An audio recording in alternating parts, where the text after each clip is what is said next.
Student, कैसे हैं आप लोग। मैं सविता कुमारी फ्रॉम गेटवे स्कूल। चलिए, मात्रा ज्ञान, मात्रा ज्ञान किसे कहते हैं, ठीक है। चैप्टर 2 क्लास 1 के बच्चों को मैं आज मात्रा के बारे में पढ़ाने जा रही हूँ। मात्रा ज्ञान, मात्रा किसे कहते हैं। स्वर वर्ण आप लोग पढ़े होंगे। स्वर वर्ण में आपको अ, आ, ई, उ,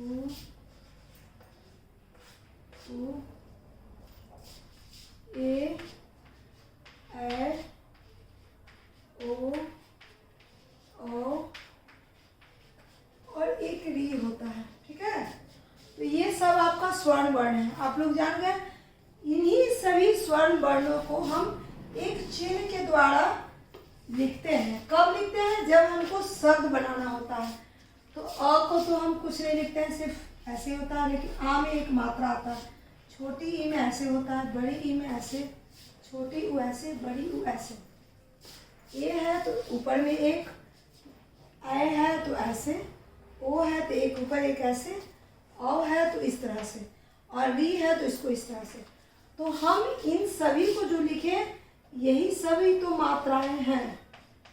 यानी कि स्वर्ण वर्ण को जब चिन्ह के द्वारा हम शब्द में उपयोग करते हैं या स्वर्ण वर्णों को चिन्ह के द्वारा व्यक्त करते हैं, तो उन्हें मात्राएं कहते हैं।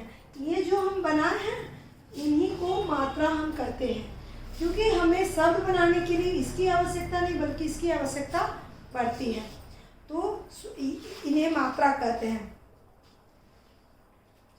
जैसे कि इन मात्राओं को अगर हमको बनाना है, तो क में अ की मात्रा लगाएंगे तो क्या बनेगा, का। ई की लगाएंगे की, बड़ी ई लगाए की, छोटी उ लगाए कु, बड़ी उ लगाए कु, के, कै, को, क, क्री। तो इस तरह से क में लगाए, कोई भी व्यंजन में हम इसको लगाकर, इन मात्राओं को लगाकर हम बना सकते हैं। तो इस तरह से हम मात्राओं का प्रयोग करते हैं।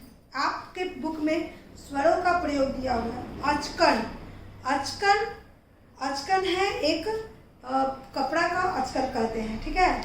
तो अचकन में पहला वर्ण क्या है, अ क्या है, स्वर है।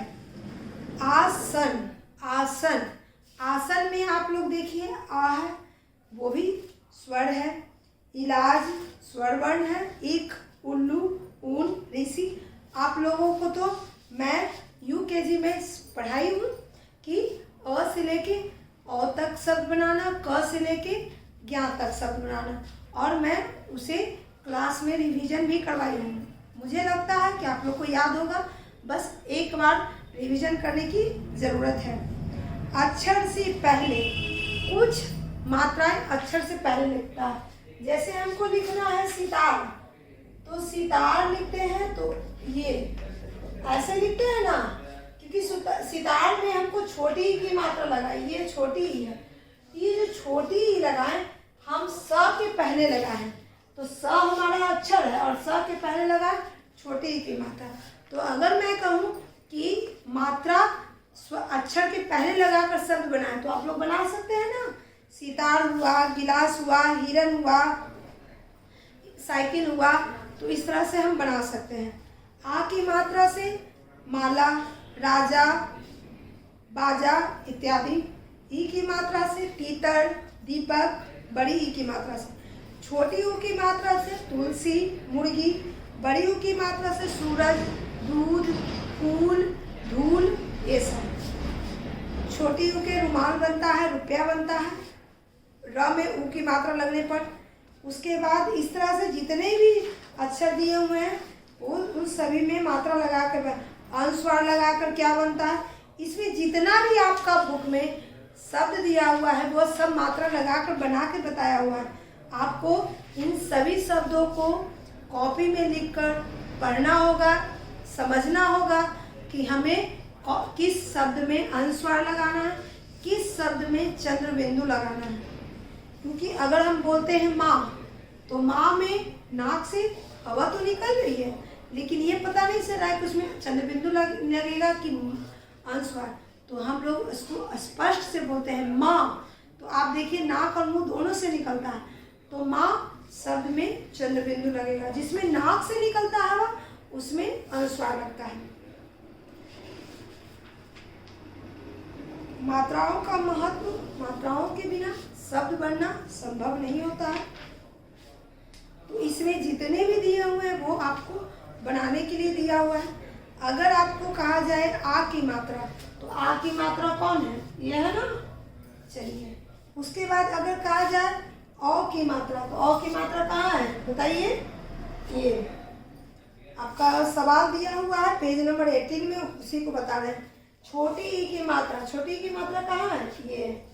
उसके बाद है ए की मात्रा, ए कहाँ? ये। इस तरह से हम लोग ए की मात्रा को भी लगा दी। अब कह रहा है दो दो शब्द बनाए।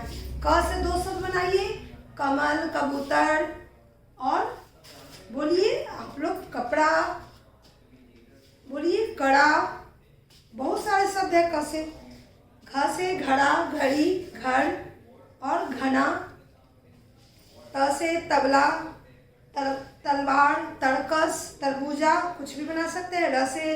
र से घर भी लिख सकते हैं। र से राजा, राम, उसके बाद रास्ता, बहुत सारा शब्द है। ट से टमाटर, ट्रक, ट्रेन इत्यादि। उसके बाद आपको स्वर वर्ण दिया हुआ है, उसे मात्रा से जोड़ना है। कुछ शब्दों में मात्रा लगा के बनाना है। आ लगाना है, ई लगाना है, माली बन गया। अनुस्वार जोड़ना है, बड़ी ऊ की मात्रा जोड़ना है, चंद्र बिंदु जोड़ना है। तो मेरे अनुसार आपका पुस्तक में कुछ भी हार्ड दिया हुआ नहीं है, लेकिन फिर भी मैं अगले वीडियो में इनसे जुड़े जितने भी सवाल हैं मैं बोर्ड पर लिख दूंगी, आपको उसको बनाना है। लेकिन मैं अनुरोध यही कहूँगी कि इसमें जितना भी है वो आप खुद से बनाइए, क्योंकि ये सारी चीज़ें यूकेजी में आप पढ़ चुके हैं। सिर्फ रिवीजन के लिए आपको दिया हुआ है। आप कोशिश कीजिए, मैं आपके साथ हूँ। अगर नहीं बनेगा मैं बताऊंगी बोर्ड पे फिर से, लेकिन आप कोशिश कीजिए, क्योंकि कोशिश करने वालों की कभी हार नहीं होती। आप बच्चे जब तक आप कोशिश नहीं कीजिएगा, आप अच्छे बच्चे नहीं बनिएगा और आप तेज नहीं बनिएगा। तेज बनने के लिए तो प्रयास करना पड़ता है ना। मैं आपके साथ हूँ। आपके जितने भी कठिन शब्द हैं वो बोर्ड पे बता दूंगी। जो हल्के फुल्के हैं, जो आप खुद से बना सकते हैं, वो मैं आपके लिए छोड़ूंगी। ठीक है, तो आज की वीडियो के लिए बस इतना ही। अगली वीडियो में आप लोग सब तैयार रहिएगा इससे जुड़े सवालों को बनाने के लिए और इसके आगे के चैप्टर को पढ़ने के लिए, चैप्टर 3 को। ठीक है, तो टेक केयर, धन्यवाद। अगले वीडियो का इंतजार कीजिएगा। Wait and watch.